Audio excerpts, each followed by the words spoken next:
this level, by the way? Is this level? Let me check it. Show me my screen. It's all theater, man. I trust you. I trust you. It's all for the sake of the video. Have you ever heard my clown horn impression? Huh? Caleb's like, get to the video! I asked for questions, y'all delivered. Y'all asked me questions, I'm about to deliver with some foyer answers. So let's get into it. Let's get into all of your questions about the short-term rental game. I think someone asked me if they should propose to the girlfriend, which I'm highly qualified to answer, and so many other little trinkets of information. I'm not scared to get into this. It's just when you're doing your first video of like a whole shoot, it's like you're breaking your seal, and it's like the hardest one. Caleb's just been sitting in the corner all day being like, hey, guess what? That content's not gonna record itself. And I'm like, yes, it will. And by the way, today's video is brought to you by Stash, but a little bit more on them later. My small town of 20,000 people, Plainview, Texas, Airbnb or nah. You know what? This is a really common misconception. A lot of people will often say, well, why would anyone ever want to Airbnb my house, Airbnb in my neighborhood? I was just talking to Caleb about this yesterday, that a lot of people make the assumption, and when you're making assumptions, naturally, this is the motion that you make, that just because they may not have a pop-in location or a super beautiful house with a view or anything like that, that it's not gonna perform well on Airbnb. And here's the thing, that could not be farther from the truth. A couple years ago, my parents asked me to list their house on Airbnb. It wasn't necessarily in the most pop-in location either, but they were crushing it. They were making like $2,000, $3,000 a month because that specific part of town was near a bunch of oil refineries. And they had a very niche group of people that were being hired out by the oil refineries to go and stay at their house, and they were paying top dollar to do that. Same thing with other people that have told me that they've had super big successes with their suburban houses because they're near a hospital or a college or something like that. So I think if you're kind of in a small town or a suburb or somewhere that in your mind isn't popular, ask yourself, is there a hotel nearby? Are there hospitals? Are there big construction sites? There are so many times in towns or cities where there's a whole construction crew building something like a highway or a skyscraper or something like that, and they need housing, but all of the hotels or all of the short-term rental options are booked. And so you could be the person serving that niche at the end of the day. What's your ideal timeline from going under contract to fully furnished and livable? This one really does change. I would say if you could give yourself 3 to 4 months, that would be ideal, because you gotta imagine if you go under contract, you're not really gonna close on that house for anywhere from 30 to 60 days, like best case scenario. It could also take you 90 days, like just right there, you're at 3 months. But we're gonna go to the average 30 to 60 days, and then you wanna give yourself another 30 days to get it up and running. For me, like when I had no money, I had no option but to make money like immediately. So I would go and take like listing photos from Redfin or like the gallery photos from like the apartment complexes that I was doing rental arbitrage in, and I would just post those as my Airbnb listings, and in the description I would say like, hey, this isn't actually what you're renting, but it'll kind of look like this, but better. Just know that before you book. And I would warn people that. I would try to get as many bookings as I could and then try to get it staged in a weekend, and I did that like so many times, and oh.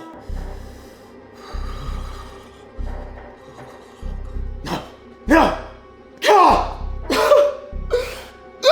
And I really wouldn't recommend getting an Airbnb set up in a weekend. Nowadays, I try to get my Airbnb set up in 2 weeks. Let's say we close, and 2 weeks after that, we're booking flights, we're renting cars, we're doing all that kind of stuff, traveling to the destination, ordering furniture, getting all those ducks in a row, fly to the destination, and then we give ourselves an entire week to get it fully furnished, which is really pushing it a lot of the time. So let's just say it's 60 days to close, we take 2 weeks to get it furnished and all that kind of stuff. That puts us at about 2.5 months. And then the other 2 weeks are really just fine tuning everything. Like, it's risky, but sometimes we'll list it in those final 2 weeks and just kind of go from there. But if we have any kind of renovations, if we need to paint anything, if we need contractors to hang shelves, if we need to just do anything, we give ourselves at least 2 weeks to get all small remodeling done. Preferably we get that done before we go and furnish, but in this world where furniture is delayed and contractors are booked months in advance, you really can't get too choosy. Now, Rob, in 3 months, does that mean I'm gonna have a perfect listing and it's gonna be beautiful and everything's gonna be working according to plan and I'm gonna be making lots of money? No, not really, because the next 3 months after that, you are running your Airbnb, but it's far from perfect. You're gonna hear from your guests and they're gonna say, hey, I noticed that you didn't have any forks at your place. And we're gonna be like, no, I thought you ordered forks. And you're like, I did, I ordered the spoons and the knives. How was I supposed to know that the spoons and the knives didn't come with forks? That's not intuitive at all. And you're like, oh gosh. And then you gotta rush and TaskRabbit or order someone forks and then get that ready. And then you're like, oh, I can finally sleep. And then you get in bed and then someone sends you a message and says, hey, there are no sheets on the bed. I just see a duvet. And you're like, oh no, I thought it was a whole set. For the next 3 months, you're really optimizing your Airbnb. So I would say at around month 5 or 6, your place is, running like a well-oiled machine. Your whole team is hired. Everything is automated. You've kind of ironed out all the wrinkles. You've gotten all the missing supplies. You've gotten the feedback from your guests. At month 6, you're like rocking and rolling and like hopefully no more issues after that. But even after your initial 3 months of getting it all ready to go, you still have about 3 months of fine-tuning and work to put in. That was probably a little bit longer of an answer, but hey, there you have it. How do you keep your hair so perfect? And how often do you redesign your spaces? Well, I woke up like this. This is exactly how it works when I get out of bed. I'm hot, and you're not. You know what? I don't know. I mean, years of finessing and training it to look exactly like this at every moment of the day. There would probably be a large part of the audience that disagrees with your definition of perfect, but that's okay. Thank you. I appreciate it, Mom. I always appreciate your questions. How often do you redesign your spaces? Never. I have never had an Airbnb and then said, hey, you know what? I want to spend money and then completely throw away all the spaces and refurnish it. I got my money. Let's spend it up. That's not really how it works in the short-term rental game. You have to think about how inconvenient it is to do that, because not only do you have to order all the furniture, but you have to block off your calendar. You have to go and you have to get rid of all the old furniture. Then you got to put new furniture in there. And so when I have a lot of host campers or just people that are asking for my advice on like, hey, should I just list it now and then remodel it later down the line, or should I just get the remodel over with? I'm always like, get it done. Get your remodel done as soon as possible. Don't wait until the spring, until next summer. Do it now, because as soon as your Airbnb is up and running, the last thing you want to do is halt all that momentum, block time, get in there, take time from work to go, just like get it all done at the very beginning, because it's going to be so much more efficient. Now that's not exactly what you're asking. You're asking how often do I go and redesign it? There are times where I go and spruce up things, but if you're a good Airbnb short-term rental operator, you're looking at the feedback in your listing and you're seeing what needs to be replaced in the private feedback of your reviews. And so if someone says, hey, loved your space, the only thing I have to comment on is that your bench was a little creaky, or your table was a little wobbly, or your throw pillows are stained, whatever, I usually try to replace that stuff as often as possible so that I don't ever have to go and replace all the stuff in an Airbnb. Now with that said, every year I spend probably $1,000 to $2,000 sprucing up a place if I feel like it needs it. So if I go into a place I'm like, it needs a little bit of love, I'll just start over with a lot of the very easy topical solutions. This video brought to you by Pet Armor. Thanks for your help with the new off-white sofa. Everybody agrees that dump you left there was the perfect accent. Cosmetic solutions, there we go, like throw pillows, throw blankets, new sheets, new fake plants if I need it, or more fake plants, and new art. You know, if you're in a pinch and you buy trendy art from places like World Market or TJ Maxx or wherever, that stuff can start looking very old and tacky very quickly. Or a lot of the times my style just changes over the course of a year. And so if I go and look through my photos and I'm like, I don't really like that, I'll try to swap it. But for the most part, if my place is booking consistently, if people are always leaving good reviews, then I really don't touch the design of the space, but I might go and replace small things like cutlery along the way. I guess on this topic, I do have a full-on furniture list and like a list of every possible thing that you need when you're furnishing and getting an Airbnb ready to be launched. Why am I so winded saying that? I have a list that lists out everything that you could possibly buy for an Airbnb. There's a link in the description down below for that. It's called my shopping essentials list, you know, and I'm not to pat myself on the back too much, but people rave about that thing. So you can have that for free down below. And now a quick word from today's sponsor, Stash. If you've been keeping up with the channel, then you know that I've been trying to diversify my portfolio outside of real estate. Q Stash. They're a personal finance app that makes investing super simple and convenient. And they've got a whole financial smorgasbord of investing and educational tools that makes building wealth pretty effortless. Plus it's pretty affordable too, because thanks to fractional shares, you can now invest as little as $5 into companies like Netflix, Apple, Amazon, Tesla, and more. Stash offers 3 different subscription plans starting as little as $1 per month. Come on, that's like 100 Abe Lincoln. That's like 100 pennies. You probably have 100 pennies sitting in your couch cushions right now, or in your car center console where you keep old Chipotle napkins and receipts and broken sunglasses and papers and pens and all the stuff that you forgot that you've accumulated over the last couple of years. If you want more information on each plan, you can go to stash.com/pricing. And here's my favorite part. There's a special offer for the Rob Mob. When you sign up with my link down in the description below and you deposit just $1, Stash will give you a bonus of $50. So be sure to sign up today. All right, now back to the video. How is the increase in second home loan mortgage rates gonna affect the short-term rental market? I don't really know. I'm not a wizard, but my general thoughts is that it could possibly decrease competition because as rates go up, typically demand goes down because people can afford less. And so, I don't know, I mean, it's anyone's game. I mean, at the end of the day, short-term rentals, like the returns on that are so much better than long-term rentals or really like most syndications and funds and all that kind of stuff. Short-term rentals outperforms all of that. And so you have to keep in mind that while the rates are increasing in the short-term rental space, it's also most likely going to be increasing across the board for everybody, meaning that the typical returns for these other niches are also going to be going down. And if you're looking at a long-term rental where the typical return is 6% and then that goes down because of increased rates to 4 or 5%, then all those investors are going to be looking at short-term rentals and saying, oh my goodness, an 18% is pretty good. While second home rates might be going up, that might deter some of the typical short-term rental investor crowd. But you got this whole crowd of people that are investing in mobile home parks, long-term rentals, storage facilities, like all those different niches where the returns are typically a lot smaller than short-term rentals. And short-term rentals, even if those rates are higher and the returns are a little bit lower, they're still very sexy to this whole group of investors. So to me personally, maybe some people in the short-term rental camp will stop investing, but all these people over here are probably going to be heavying up in the short-term rental space here pretty soon. So I think competition is probably going to stay pretty stiff personally.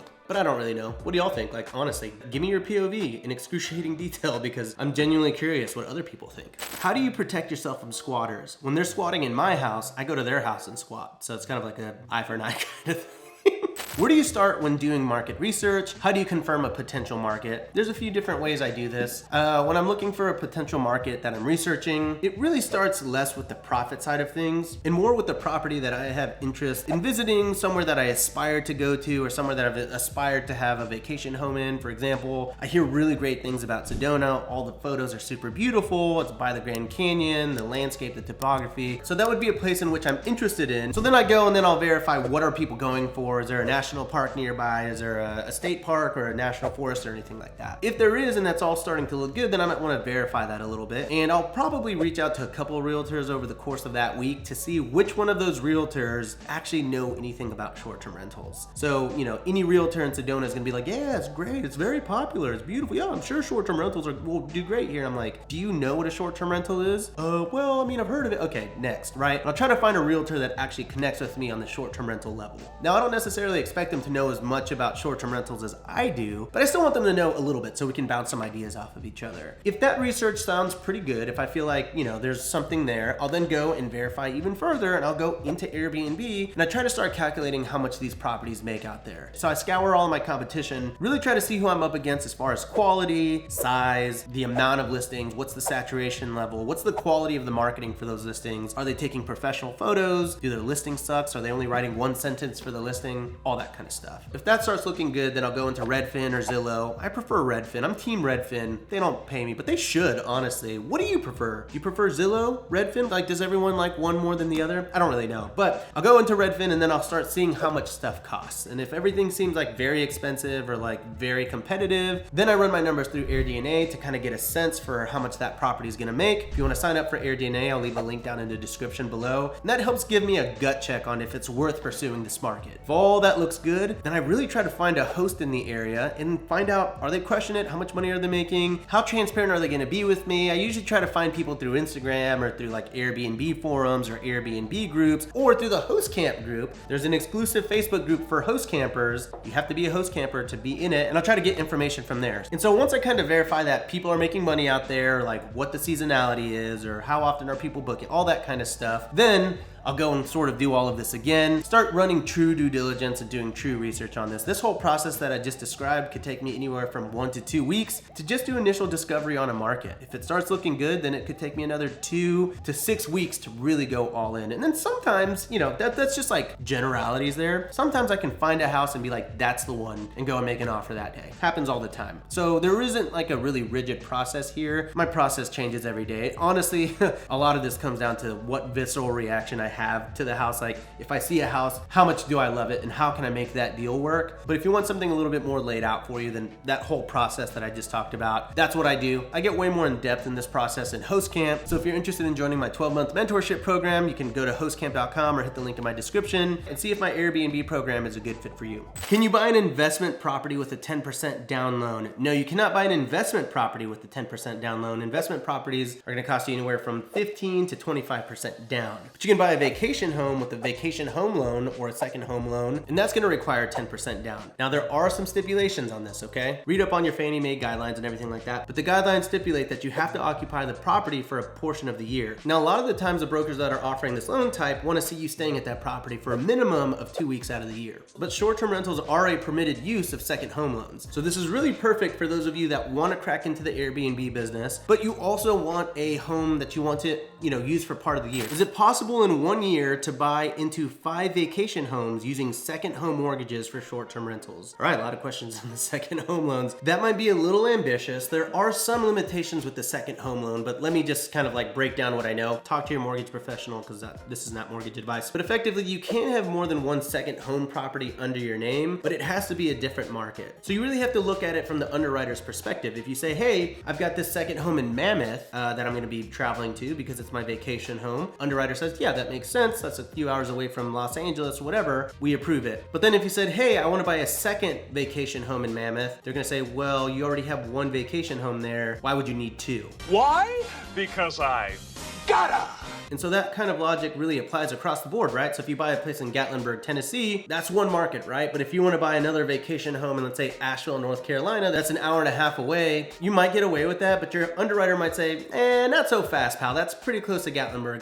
This whole situation feels a little fishy to me. Now, I have heard that there are certain exceptions that can be made to this. Like if you're a pilot, then it would make sense that you have multiple vacation homes around the country. And then I think there's some flexibility if you've owned a second home in a market for a long time and then you want to go and buy another one, you might be able to get away with that. But really, mortgages and loan options and programs and all that kind of stuff really vary from brokerage to brokerage. So just get in contact with the broker and see what's possible. But can you do 5 in a year? In theory, yes. But if you're just trying to start like an Airbnb business using only second home loans, you start getting into some pretty murky territory, and I wouldn't recommend that. What brand and type of pots do you suggest? And should I propose to my girlfriend of 5 years? Okay, I always get pots and pans from Costco. I also get pots and pans from Amazon. They're on my shopping list. Those don't last quite as long, but sometimes there's not a Costco nearby and you just gotta roll with it. And yeah, bro, speaking of pots, get off the pot.